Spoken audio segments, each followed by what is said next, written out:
আগামী ৬ জুন মধ্যপ্রাচ্যে অনুষ্ঠিত হবে ঈদুল আজহা। সৌদি আরবের রিয়াদের আজিজিয়ায় শুকগা নামে জমে উঠেছে কোরবানির পশুর হাট। এসব হাটে ভিড় করছে প্রবাসী বাংলাদেশিরাও।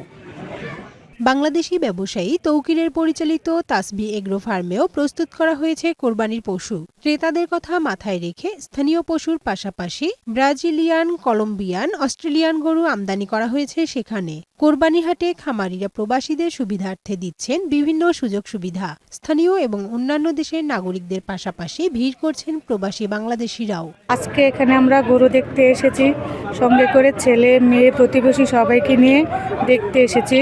খুব আনন্দ হচ্ছে, আমাদের অনেক ভালো লাগছে, মনে হচ্ছে আমরা বাংলাদেশে এসেছি। অন্যান্য সময়ের তুলনায় এবার বিভিন্ন সুযোগ সুবিধা পেয়ে কোরবানির পশু কিনতে পেরে সন্তোষ প্রকাশ করেছেন প্রবাসী বাংলাদেশিরা। আমাদের এই ফার্মটা বর্তমানে রিয়াদের প্রাণকেন্দ্র আজিজিয়ায় অবস্থিত। ৩ ক্যাটাগরি, বড়, মাঝারি এবং ছোট। ৮ থেকে ১২,০০০-এর ভিতরে গরু এখানে পাওয়া যাচ্ছে। এই পর্যন্ত আমাদের এখানে অলমোস্ট মোর দেন 200 গরু বিক্রি হয়ে গেছে। বাংলাদেশি লোকজনদের কাছ থেকে গরু আমি বাংলাদেশি হিসাবে কিনতে পেরে আমি খুবই আনন্দিত। কাস্টমার রিভিউ অনেক ভালো, তারা আসছে এবং খুব সুলভ মূল্যে গরুগুলো ক্রয় করছে। তারা কাস্টমার খুশি, আমরাও খুশি। একদম বাংলাদেশের মতো লাগছে, ভালো লাগছে। এখানে কাঁচা ভাই আমরা অনেক খুশি। হাটে কোরবানির পশু বেচাকেনা চলবে ঈদের দিন সকাল পর্যন্ত। কানিজ নুসরাত, বৈশাখী সংবাদ।